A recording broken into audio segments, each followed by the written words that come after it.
In 1992, Los Angeles is a city on edge. The Rodney King verdict sparks a wave of riots that spread from the city's center into surrounding neighborhoods. Fires burn through streets. Storefront windows shatter. People run from clouds of smoke as chaos takes hold. In nearby Long Beach, the violence spills over. Over the months that follow, more than 120 people are killed. Gangs mark their territories more aggressively than ever, and tensions between racial groups, Latino, Black, and Asian communities rise to a dangerous level. A young Latina girl named Eva Benitez lives in the middle of it. At home, her father calls her over, smiling as he hands her a pair of boxing gloves. He shows her how to punch, joking with her in the yard. For a brief moment, it feels normal. When they're done, Eva sits on the front steps, waiting for the bus that will take her to school. Across the street, their neighbor Roberto is washing his car. She waves and he waves back. Seconds later, a car speeds by. Gunshots ring out. Roberto collapses to the ground, blood spreading across his shirt. The next day, police arrest Eva's father. She says it's retaliation, not proof. He's respected in their neighborhood, and that alone is enough to make him a target for suspicion. As Eva grows up, she's pulled deeper into gang life. She's initiated with a violent beating, the kind meant to harden her. She calls it becoming third generation in the Long Beach gang world. Every day, she's cautious. In her city,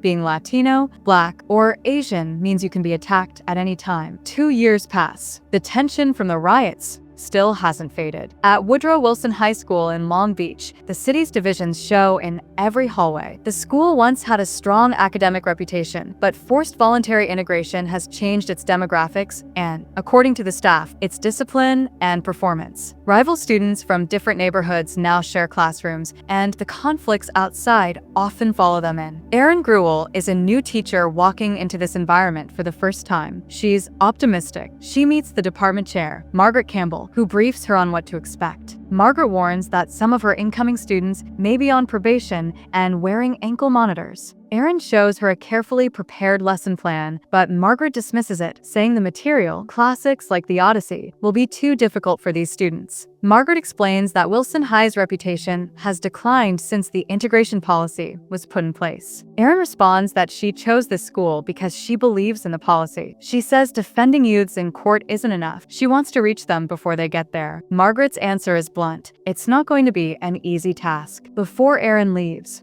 Margaret looks at her necklace and adds, "I wouldn't wear those pearls to class." On her first morning, Erin dresses in a bright red outfit, hoping to make a good impression. She turns to her husband, Scott, and asks, "Do I look like a teacher?" He smiles and says yes. At school, she writes her name on the board, Mrs. Gruwell, and waits for the students to arrive. They wander in slowly, talking in small clusters. No one makes eye contact. Most sit with people of their own race. Erin tries to greet them, but they ignore her. She begins taking attendance, but side conversations grow louder. One student, looking around the room, says it's like a bad rerun of Cops. His comment sparks an argument with another student, and the tension escalates fast. Erin tries to calm them down, but it's no use. She steps into the hallway to find help. A staff member rushes in and breaks up the confrontation. Later, Erin meets another teacher, Brian Gelford, who tells her that at some point her students will stop coming to class. Erin insists that if she does her job well, they'll want to be there. The next day, Eva narrates that she only goes to school because her probation officer makes her. Around campus, the social order is clear. Students stay within their racial groups, each with its own alliances and grudges. In class, Erin starts teaching the Odyssey. The students laugh and joke about Homer being Homer Simpson. Meanwhile, Eva's boyfriend Paco and his gang appear at school, blending into the hallways. Later, Erin hears shouting outside and goes to investigate. On the school grounds, students from different racial groups are fighting, pushing, punching, shouting. The campus is in chaos. Erin spots a student reaching for a gun, but when he notices her, he runs. The others scatter. Erin stands frozen, overwhelmed. That night at home, she tells Scott she feels defeated. She's worried that her father, who already disapproves of her job, will hear about the violence on the news. Soon after, Erin and Scott have dinner with her father. As expected, he makes it clear he thinks she's wasting her potential at a school like Wilson. He says she could be doing something better, something safer. Back in class, Erin tries a new approach. She plays music, handing out printed song lyrics to analyze. The students make fun of the idea. She changes tactics again, rearranging their seats so they're no longer sitting strictly by race. For a few days, The arrangement holds, but eventually a fight breaks out again. One night, Eva stops at a convenience store while Paco and a couple of friends wait outside. At the same time, classmate Cindy Inger, a Cambodian refugee, enters with her friends. Inside, Grant Rice, an African-American student, is at the arcade machine. He loses a game and demands a refund from the owner. Words are exchanged, voices rise, and the owner orders him out. As Grant walks outside, Paco pulls a gun, intending to shoot him. The shot misses and hits one of Cindy's friends instead. Grant runs, unaware of what's coming next. He's arrested the next day for the killing. Eva, who saw everything, is called to testify. She lies, saying Grant was the shooter, protecting Paco and her gang.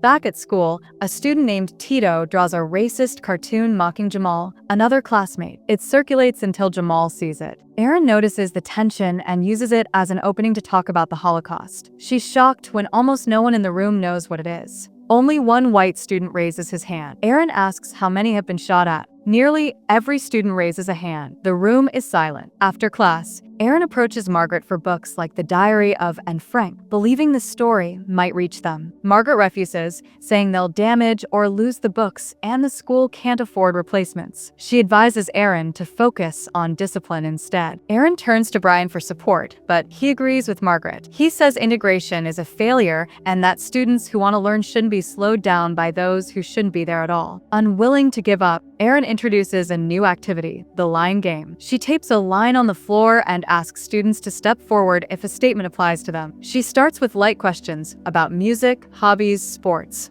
then moves to harder ones. Step forward if you've lost a friend to gang violence. Almost the entire class steps forward. She has them speak the names of those they've lost, and for the first time, the room feels unified in grief. Afterward, Erin gives each student a composition journal. They can write anything they want. She promises not to read them unless given permission. Over time, students leave their journals for her to see. Inside, she finds stories of abuse, eviction, drug addiction, violence, and fear. To support them further, Erin takes on extra jobs, first at a department store, then at a hotel, using the money to buy books and fund activities the school won't approve. With the new books purchased from her own pocket, Erin brings them to class. She knows they're not on the approved reading list, but she wants the students to see stories that matter to them. Before handing them out, she visits the school's director, Dr. Cohn, to secure his quiet approval. He's hesitant, warning her not to cause trouble with Margaret, but Erin promises she won't make it a problem. He agrees not to stand in her way. Meanwhile, Eva makes her regular trip to visit her father in prison. She hands him one of the books Erin provided. He glances at it, but sets it aside. He asks about Paco's upcoming trial and praises her for protecting their group in court. His message is clear: loyalty to the race and the gang comes before everything else. Back at school, Erin begins planning something bigger. She requests permission to take the class on a field trip to the Museum of Tolerance in Los Angeles. Her request is approved. On the day of the trip, the students board the bus with mixed attitudes, some curious, some indifferent. At the museum, they walk through exhibits showing the history of the Holocaust, racial prejudice, and genocide. They see images of concentration camps, hear survivor accounts, and witness the consequences of hate. The weight of the visit begins to sink in. For many, it's the first time they connect history to their own experiences with violence, segregation, and mistrust. After the museum, Erin takes them to dinner at the restaurant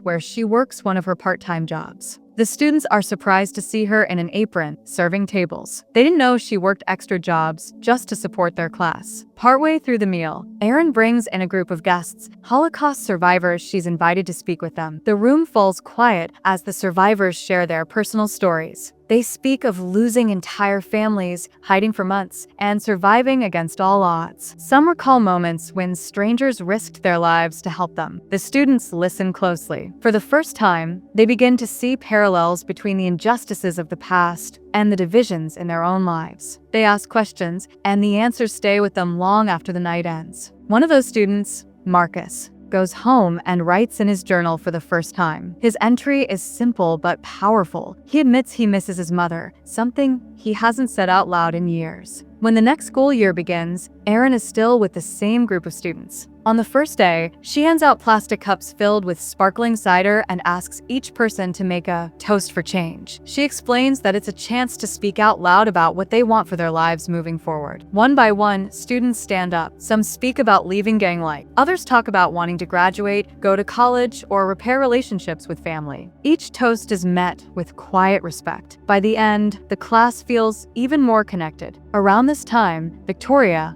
a high-achieving honors student, asks to be transferred into Erin's class. Margaret warns her that joining will hurt her grades, but Victoria doesn't care. She wants to be there. The news reaches Brian, who is furious. He claims Erin is not qualified to teach honors students, saying those students belong in his classroom. His frustration does nothing to stop the transfer. At home, Erin tells Scott about Victoria's arrival, expecting him to be happy. Instead, he questions her ability to teach a student like that. Erin asks why he would doubt her. The conversation turns personal. Scott complains about her telling people he'll eventually go back to architecture, something he says he no longer wants. The argument ends without resolution. In class, Erin hands out new reading material, The Diary of Anne Frank. She tells them it's the story of a young girl hiding from the Nazis during World War II. As the weeks pass, they read Anne's diary together. When Eva finishes it, she's upset and angry that Anne dies in the end. She demands to know what Erin is implying about her own chances of survival. Marcus speaks up, saying he liked Miep Gies, the woman who risked her life to help Anne's family. He even went to the library to read more about her. When the class learns Miep is still alive, they ask Erin to bring her to the school. Erin hesitates. Miep is elderly and lives in Europe. Bringing her to Long Beach would be expensive, but the students insist. They promise to raise the money themselves. The next day, they get to work. They organize bake sales at the beach, dance performances in the community, and small events to gather donations. Each fundraiser brings them closer to their goal. Erin works behind the scenes to contact Miep and arrange her visit. Weeks later, the fundraising is complete. Erin confirms that Miep will come. On the day of her visit, the students are buzzing with anticipation. Marcus proudly escorts Miep into the auditorium, where the rest of the class and other students are waiting. Miep begins to speak. She tells them about hiding Jewish families during the Nazi occupation, how she faced danger every day, and how she refused to let fear dictate her actions. She recalls a moment when a man pointed a gun at her and told her not to make a sound, and how she kept moving forward anyway. When Marcus calls her his hero, Miep shakes her head. She says she isn't a hero, she simply did what was right. She tells them that heroes are people who make the choice to help, even in small ways. Her words reach everyone in the room. Even Margaret, listening from the doorway, is moved. Miep's visit lingers in the minds of the students long after she leaves. Her reminder that anyone can be a hero, even through small acts, plants seeds of change. For Marcus, it's a push to look inward. That evening, he walks to his mother's house, a place he's avoided for years. Standing in the doorway, he apologizes for the pain he's caused and promises to make things right. For Eva, the timing is critical. Grant's trial is approaching,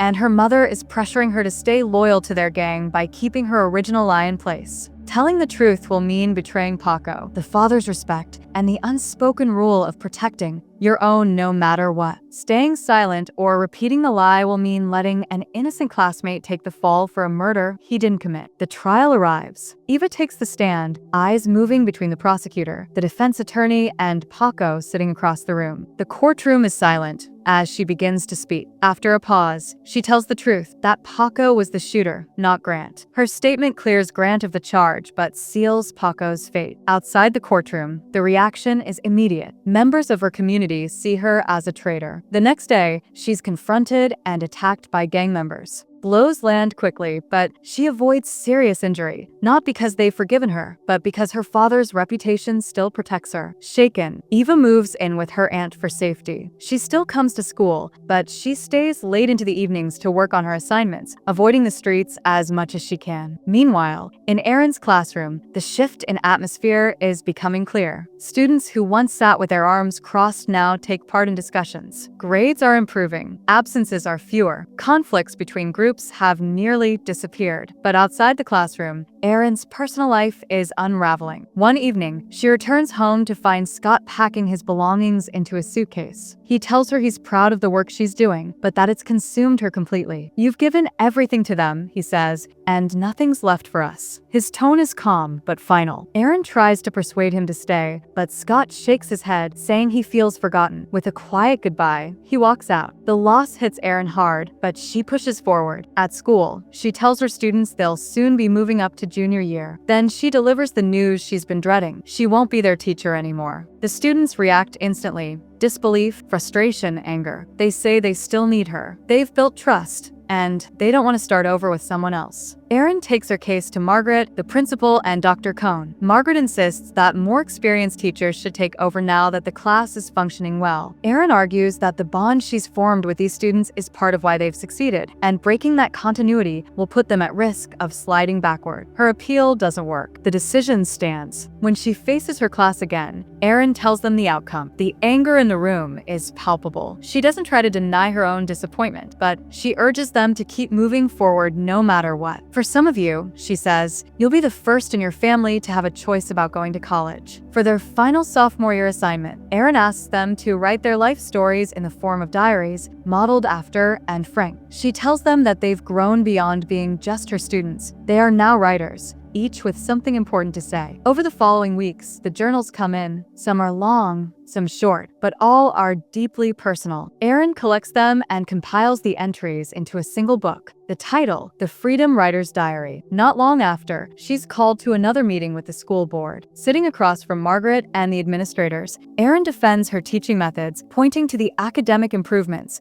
reduced conflict, and renewed engagement in her class. Margaret holds her ground, insisting the older staff should lead upperclassmen. The discussion stretches on, but in the end, the board sides with Erin. They agree she can stay with her students through their junior and senior years. The moment the meeting ends, Erin hurries back to the classroom. She bursts in with the news, and the students erupt in cheers. Relief and excitement fill the room. The journey they've started together will continue. Erin stays with her students through junior and senior year, guiding them toward college and a better future. By graduation, many become the first in their families to earn a diploma, their journals later published as the Freedom Writer's Diary, leaving a lasting legacy of hope and change.